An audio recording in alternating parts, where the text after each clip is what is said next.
Di sebuah desa kecil di kaki Gunung Langit Biru, hiduplah seorang pemuda bernama Arga.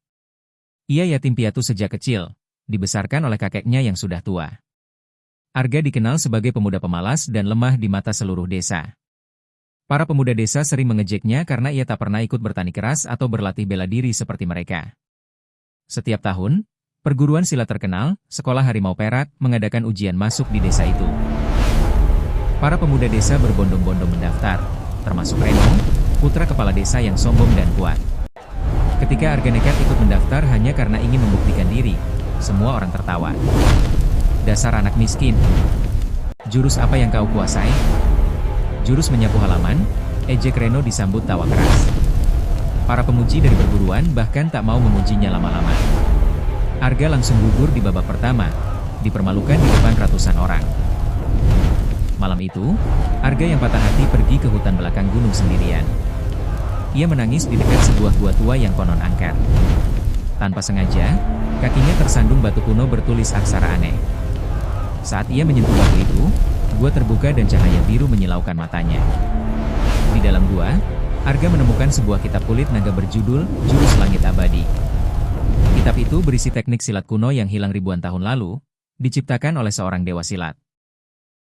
Jurus ini tak butuh kekuatan fisik besar, melainkan pemahaman tentang aliran energi langit dan bumi. Arga yang tak punya apa-apa lagi memutuskan tinggal di gua itu selama 3 tahun penuh. Ia berlatih tanpa henti, siang malam, hingga tubuhnya kurus kering, tapi matanya semakin tajam.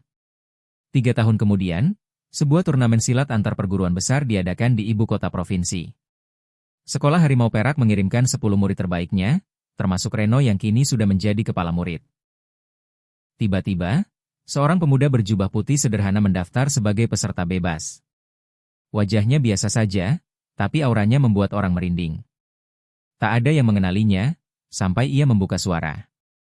Aku Arga, dari desa Gunung Langit Biru. Seluruh penonton bergunjing, lalu tertawa. Itu si pemuda lemah yang dulu ditendang keluar. Di arena, Arga melawan satu persatu lawan terkuat. Ia tak pernah menyerang duluan. Setiap kali lawan menyerbu dengan jurus ganas, Arga hanya melangkah kecil, lalu lawannya terpental jauh seolah ditabrak angin ribut. Saat melawan Reno di babak final, Reno mengeluarkan jurus andalan, Cakar Harimau Perak yang terkenal mematikan. Tapi dengan satu jari telunjuk, Arga hanya menunjuk ke arah Reno. Seketika, Reno terlempar ke udara 10 meter, mendarat di luar arena tanpa luka, tapi pingsan karena aliran tenaganya buyar total. Arga menjadi juara turnamen tanpa melukai satu orang pun. Namanya mengguncang dunia persilatan dalam semalam. Jurus Langit Abadi yang ia kuasai ternyata jauh di atas semua aliran yang ada. Kemenangan Arga membuatnya menjadi incaran banyak pihak.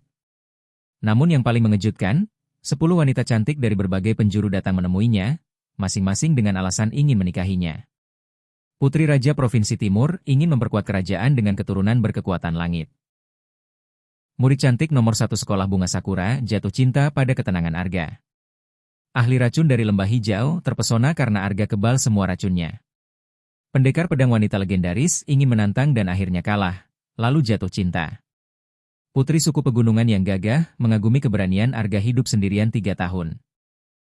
6-10, 5 saudari kembar dari klan pedagang kaya yang terkenal kecantikannya, semuanya bersikeras, kami berlima tak bisa dipisah, terima semua atau tak satu pun. Mereka semua berkumpul di rumah sederhana Arga, membuat desa kecil itu ramai luar biasa. Para tetua desa yang dulu meremehkan Arga kini berlutut minta maaf. Arga yang tetap rendah hati tersenyum di tengah kerumunan 10 wanita cantik itu. Ia berkata pelan, "Aku pernah diremehkan karena tak punya apa-apa. Kini kalian semua datang karena aku punya jurus hebat. Tapi aku tak mencari istri karena kekuatan, melainkan karena hati." Ia lalu meminta waktu 1 bulan untuk mengenal mereka masing-masing. Di akhir cerita, Arga memilih satu wanita yang ternyata adalah gadis desa biasa yang dulu diam-diam selalu membawakan nasi untuknya saat ia kecil. Gadis yang tak pernah meremehkannya meski miskin. 9 wanita lain akhirnya mundur dengan hormat, beberapa bahkan menjadi murid Arga untuk mempelajari jurus Langit Abadi.